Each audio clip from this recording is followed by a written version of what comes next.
हम अपना पूरा जन्म इसी खाने सोने पीने भोगने में बिता देते हैं, पर जो स्मृति भगवान की हमको रखनी चाहिए वो हम जीवन में नहीं कर पाते।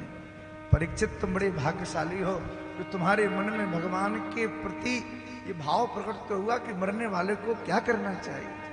नहीं तो संसार के लोग देहा पत्र कलत्रादि स्वात्म से निस्वपी तेषाम प्रमत्तो निधनम पश्यन नपी न पश्यति। संसार के लोग पागल नहीं है, जानबूझ के पागल बने। एक तो होता है स्वभाव से पागल हो जाना और एक होता है जानबूझ के पागल बनना। जो व्यक्ति स्वभाव से पागल होगा उसका तो डॉक्टर इलाज कर देंगे, पर जो जानबूझ के पागल बनेगा उसका कोई इलाज कर पाएगा क्या? उसका कोई इलाज नहीं। पर हम लोग एक के बाद एक महाराज अपने जन्म हमने बिता दिए, पर कभी भगवान के प्रति जाने की बात नहीं सोची। सुखदेव जी कहते हैं परीक्षित तुम धन्य हो, तुम्हारे मन में कम से कम भगवान के प्रति भाव जगा तो सही।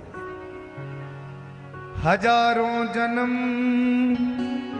जी गए जीते जीते,